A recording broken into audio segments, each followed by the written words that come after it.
자, 이번 영상은 장중 수급을 통해서 양방향으로 대응하는 방법에 대해서 설명 좀 드리겠습니다.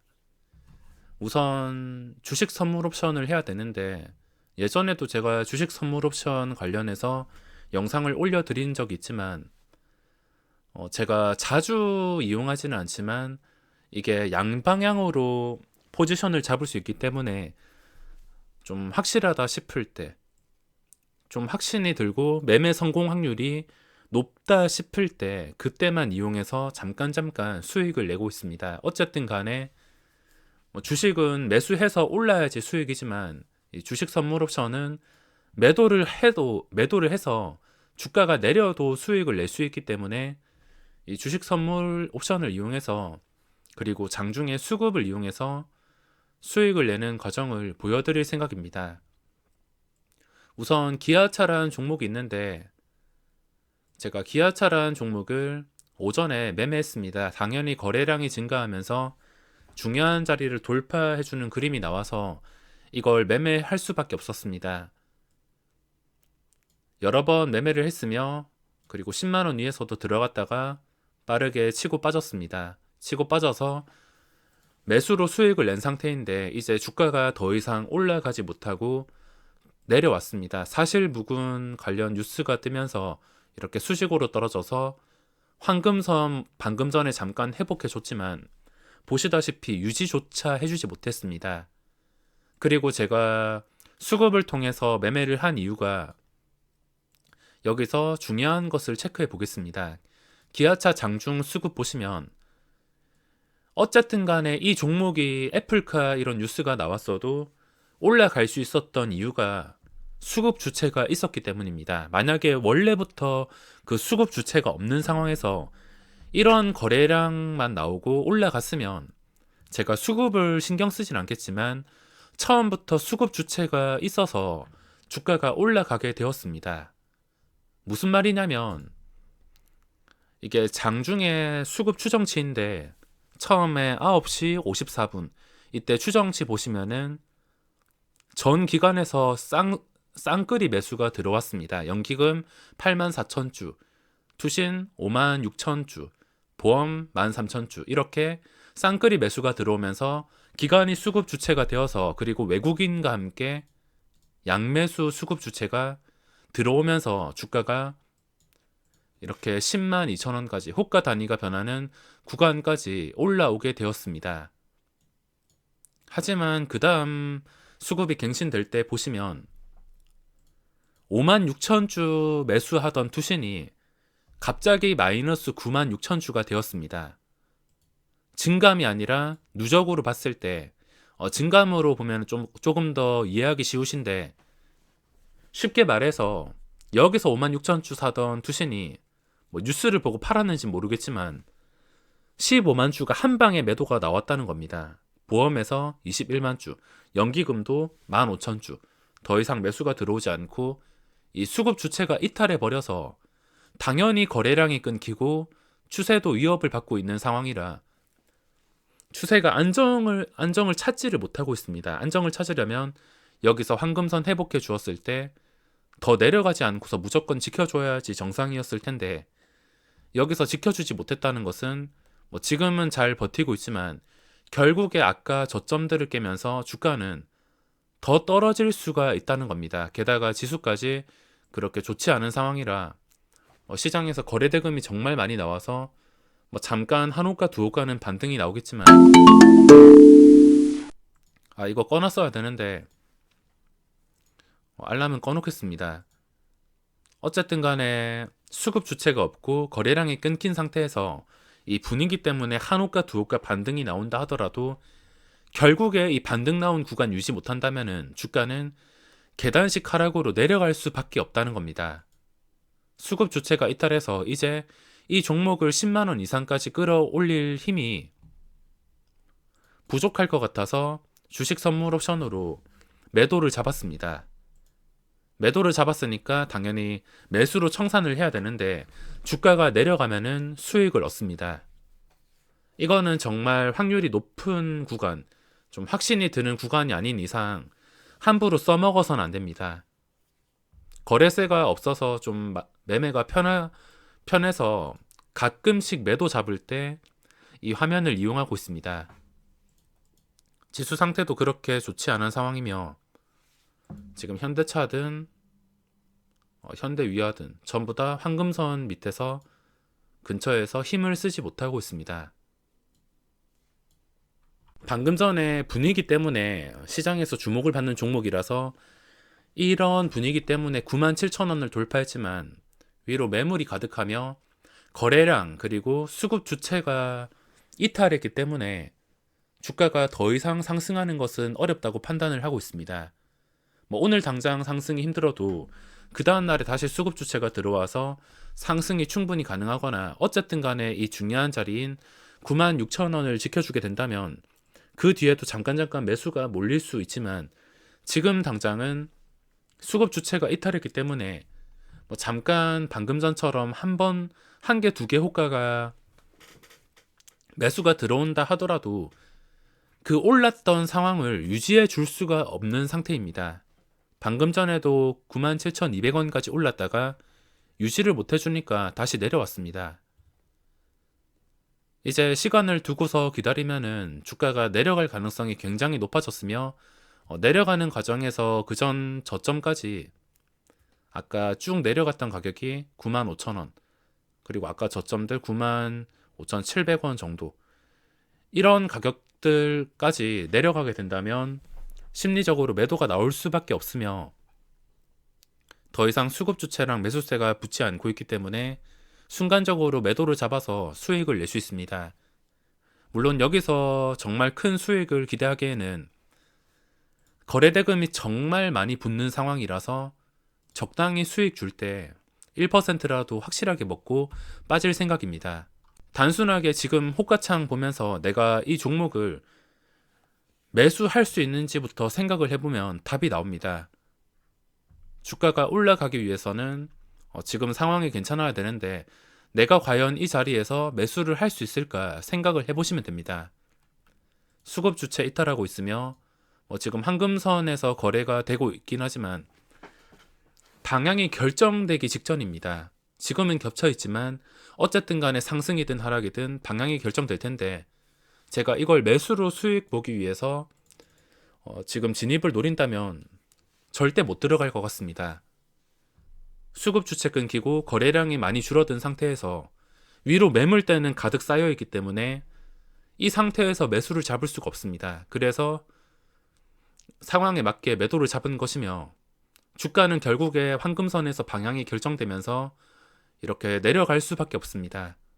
물론 올라가서 아까 황금선 회복했던 고점인 97,700원 이 자리를 회복해서 황금선 밑으로 떨어지지 않는다면 수급과 상관없이 저는 손실을 봐야 됩니다.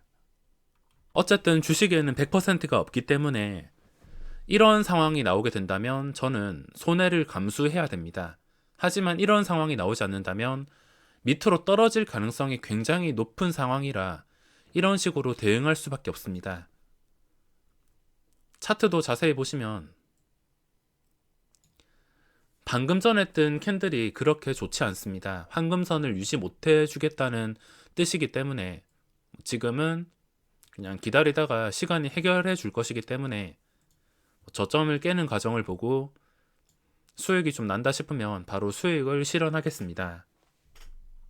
다만 제가 비중을 더 크게 두지 못한 이유가 거래대금이 좀 크게 나온 종목이라서 매도를 1억밖에 잡지 못했습니다. 원래 같으면 이런 대형주에서 2억, 3억까지도 잡을 수 있겠지만 이 거래대금이 어떻게 변수가 될지 몰라서 적당히 비중 조절을 했습니다.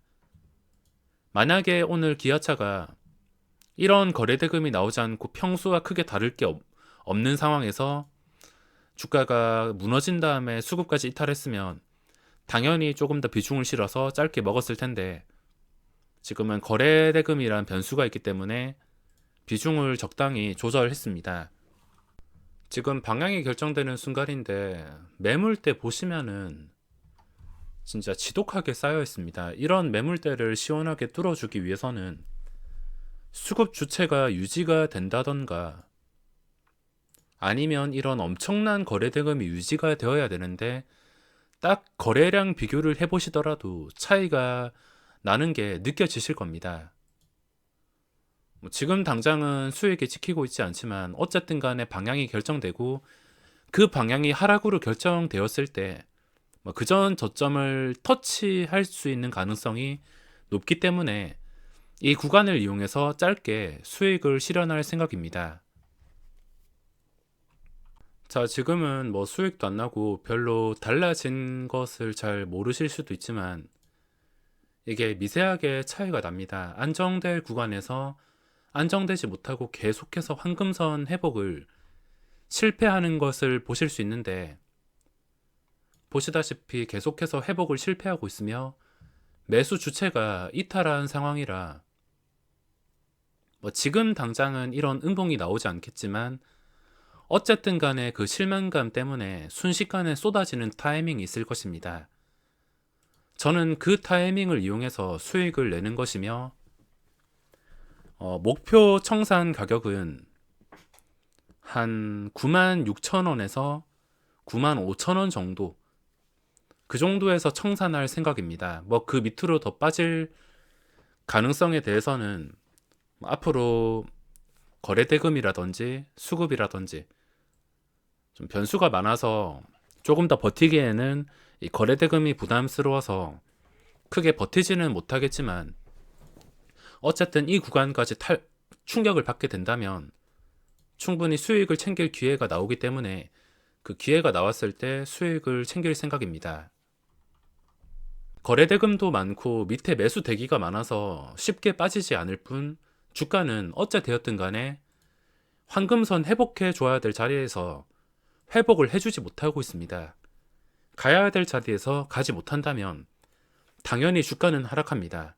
그것을 이용해서 이렇게 매매를 하는 것이며, 상승이든 하락이든 다 똑같습니다. 떨어질 자리에서 떨어지지 않는다면 당연히 상승, 가야 될 자리에서 안정을 찾을 자리에서 안정을 찾지 못한다면 당연히 하락.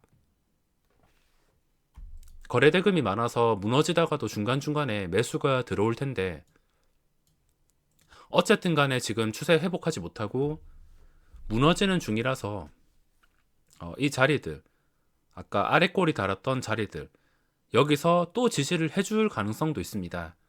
최근 저점부터 보면은 96,300원, 딱 지금인데 96,300원 기억했다가 여기서 잘 빠지지 않는다면 주가는 쌍바닥 찍고서 다시 반등한다는 뜻이기 때문에 일단 96,300원이 기준가가 될 것이며, 이거를 깼다가 지켜주지 못하게 된다면 자연스럽게 주가는 95,700원 그리고 95,000원까지 단계별로 무너질 수가 있습니다. 평소에 매매를 할 때 하는 생각으로 양방향으로 대응을 한다면 어떤 상황에서도 수익을 낼 수 있는 기회는 생길 수밖에 없습니다. 자, 평소에 매수로 생각한다면 방금 전에 96,300원에서 지지를 해주고 다시 반등이 나왔어야 되는데 반등 나오다가 그 반등 실패하고 다시 96,300원 깨고 있습니다. 밑에 매수 대기가 많아서 시간이 좀 필요하겠지만 결국에 이 중요한 자리들을 통해서 주가는 단계별로 움직이기 때문에 지금 96,300원을 지켜주는 게 중요합니다.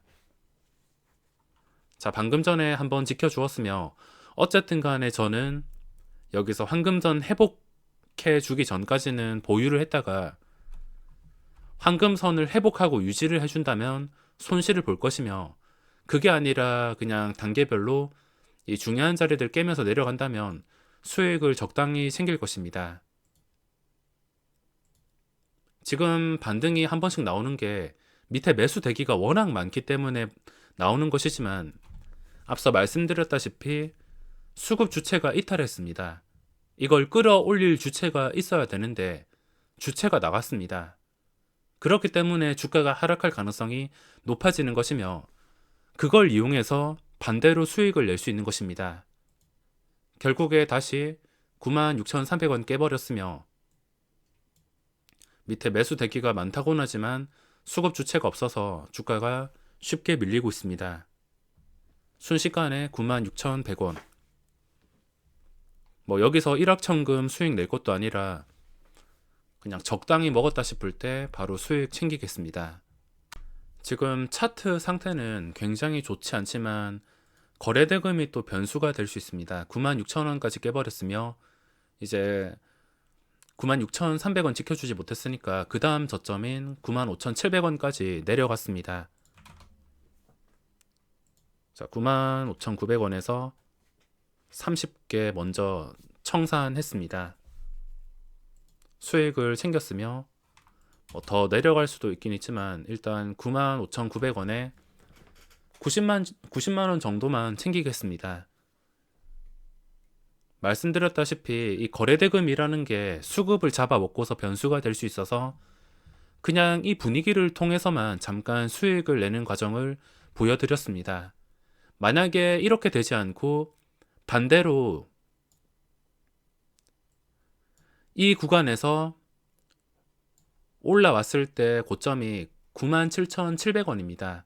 만약에 이 700원을 떨어지지 않고 다시 회복을 했다면 저는 아마 여기서 한 70만원, 80만원 정도 손절을 했을 겁니다. 그게 아니라 회복해 줄 자리를 계속 회복해 주지 못하고 내려가기 때문에 반대로 수익이 발생한 것입니다. 정말 단순한 매매이기 때문에 그렇게 복잡할 것도 없고 그냥 수급을 통해서 주가는 어떤 식으로 움직인다, 이걸 설명드리기 위해서 매매를 진행해 봤습니다. 자, 그럼 이번 영상은 여기서 마무리하겠습니다.